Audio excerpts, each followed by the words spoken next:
All right, guys, what this is going to be, a little overview and some notes for World War One. I'm going to try to do one of these every week, and then I will attach it to a puzzle where you have to answer some questions. What I would recommend is that while you're doing this, that you pause the video and copy notes down, just like we kind of would in class if you're on the whiteboard.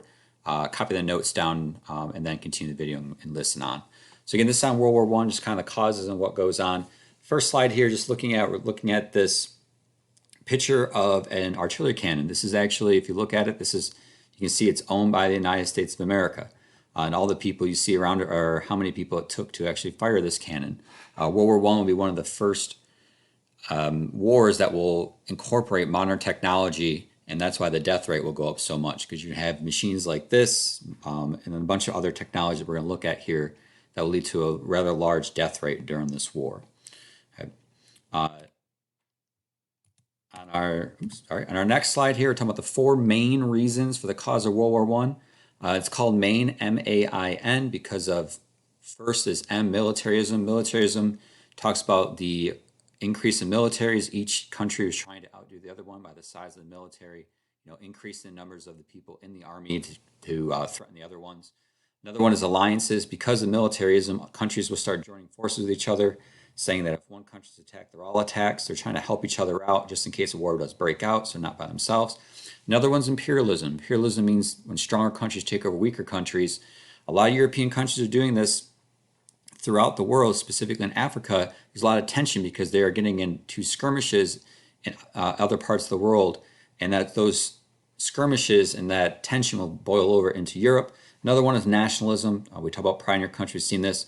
The belief that your country can do no wrong. So when these countries say we're going to war, they're going to back their country continuously, and the war will break out really quickly. One thing that set this war up, the event is called the assassination of Archduke Franz Ferdinand. He was the prince to Austria-Hungary Empire.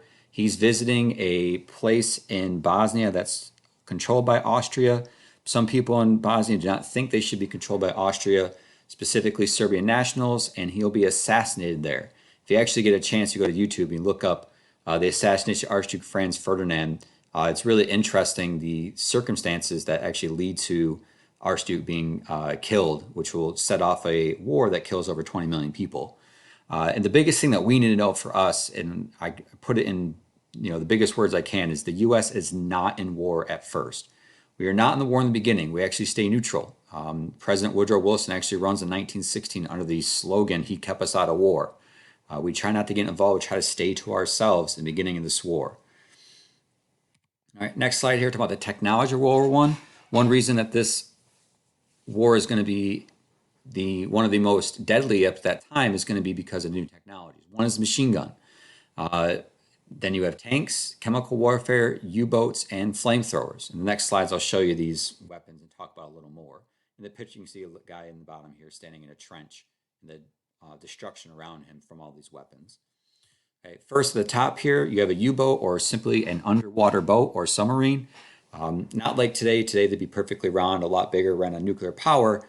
But these were the first boats that could go underwater and be effective in sinking enemy ships. Germany was actually very well known for having very good U-boats. On the bottom here, we had our first type of chemical warfare. We're using gas to actually either kill or subdue an enemy. You can see a soldier down here in an infirmary. He actually has been hit with mustard gas, and you can see the boils on his skin. The early chemical gas might not kill you, but it would actually take you out of the battlefield, or it could cause like a choking effect so you couldn't fight, and that was the whole purpose. And because of chemical warfare, now you have in the bottom right here, you have the gas mask being issued to pretty much all soldiers at that time. Even today, if you join the military, you get a gas mask. It's standard issue. Here's a picture of chemical warfare being used on the battlefield. It's funny, actually, one of the first times they used chemical warfare, they end up gassing themselves, because if you know, gas is controlled by the wind. Well, the wind was blowing at them that day, and it blew right back at them. So they had to be really careful on chemical warfare, because it depends where the wind is blowing for where you can actually launch this type of gas. Up top here, another one, we have the first types of machine guns. Not like a machine gun we know today, which is very light and mobile. These machine guns require 2 or 3 people to use it. One person here would be responsible for firing it. And then if you look up at the other guy, you can kind of see in the background there'd be a little bin there. And this strip here is where the bullets would sit. And he would make sure that the bullets would feed through. And when that ran out, he would grab another bin full of bullets, put it down. This top right here would pop up, and you would just fire down the battlefield. Right? Very deadly, a lot deadlier compared to, say, the Civil War when we're walking in lines. We can't walk in lines anymore because of this weapon. To combat the trenches and machine guns, Britain actually invents the tank. Tanks today can go 65 miles per hour. The M1 Abrams tank, they can fly. But back then, they were very slow and bulky, just the idea of getting across a battlefield without being shot at. Because of all this new technology, a new type of warfare will result in this. It's called trench warfare. Trenches are basically just ditches in a battlefield, just like the ditches on the side of a road. And enemies will fight along these ditches. You can see in the picture, people standing them. They're 6 to 8 feet deep, and they were dug by hand. You're given a shovel, dig a trench. Between these trenches were known as no man's land. It's the idea once you get in there, anything can happen. Machine gun fire, flamethrowers, sniper rifles, mortar shells, and all that could affect you. One of the biggest problems with the trenches, though, think of when it rains on the side of a road. Side of the road, the water goes into those ditches or trenches. Well, when that happened at the battlefield, the water would go into these trenches and they would fill with mud. That's where you get the term trench foot, where people basically getting their toes and stuff hacked off because they're getting infected, and that's not good at that point. When you enter into the battlefield over this little ledge you can see here, it's called going over the top. You might hear a whistle and you'd enter into the battlefield and you would charge at the enemy trench. If you want to see like a good example of trench warfare, if you go to YouTube and type in Iron Maiden Passchendaele, it's a song. The song is basically about a town in Belgium that was basically destroyed, and I'll show you later in some pictures, but it shows you the back and forth of trench warfare. It's pretty crazy. And then one cool statistic, or not really cool, but interesting statistic from World War I is that for every man dead, you'd gain 2 inches. So if you're in a classroom right now, our classrooms are about 30 feet long. So to go 30 feet times 12, that's 360 inches, divide by 2. So if I want to go from our door in our classroom to our window, 180 people would have to die to go those 30 feet. You're just talking about the mortality of trying to fight this war in trench warfare. And the worst part about it is if you actually were to take over a trench, the enemy would just retreat, say, 5 miles down the road, and they would build another trench, and you were back in trench warfare. Some of the battles, actually one of them, for over 4 years, didn't move over 5 miles because the trenches were back and forth until the end of the war when tanks became a little more prevalent. Some funny cartoons here. This a political cartoon is a little blurry, but it says, "You go first, Corporal, and I'll hold the ladder." Guys looking at him like, "You're crazy. You want me to enter the battlefield going over the top?" He has an axe that we use to cut down barbed wire. You can see the machine gun fire and then also the gas mask in the lower left-hand corner. Another political cartoon here, just talking about, the guy saying, "Where's the trench?" You're standing in it. The idea you kind of lived in mud while in trenches. That was your daily life. Here's an actual picture from World War I. This is a guy here looking over the no man's land. On the lookout, you have soldiers here sleeping.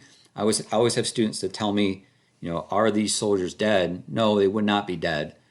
Because remember, if you're around a dead body, that spreads disease, which would affect you, and you don't want that. Right here, it's a picture of no man's land. You can see some of the barbed wire, which has been mangled. You can see some mortar holes in the ground as well. It was just a deadly place to be at that time. Right. And then, again, another picture of no man's land. You have the bridges across so that you don't fall into maybe a mortar hole that's full of mud and drowned. You can see that the trees have just been destroyed by all the fire that's going on.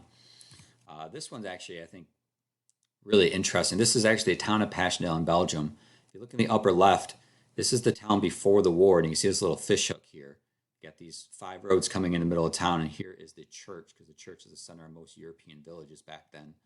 And you can see like the farmland and so forth. But when you go to the bottom right, here's that fish hook. The picture's been rotated a little.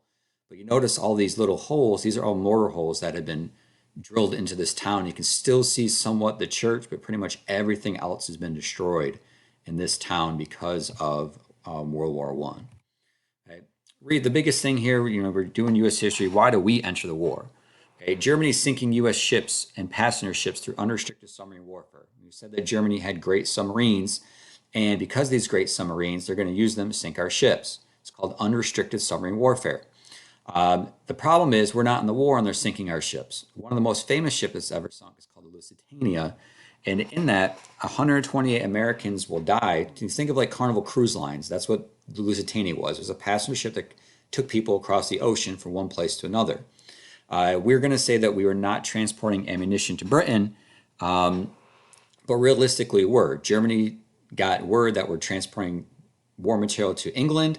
Germany does not want England to get war material because obviously they're fighting, so they're going to sink this ship. Right? And because of this event, Germany will say we're not going to sink U.S. ships anymore. They're going to sign a thing that said, okay, we're done sinking U.S. ships. However, that is Germany's biggest. That is Germany's biggest. Can't think of it right now. Biggest advantage of the war. Geez, and eventually they're going to go back and say, well, we're going to have to sink German ships. We're going to have to sink U.S. ships if we want to win this war. So before they do that, they send what's called the Zimmermann Note or Zimmermann Telegraph. They send this to Mexico. And this is where Germany basically tries to get Mexico to fight us.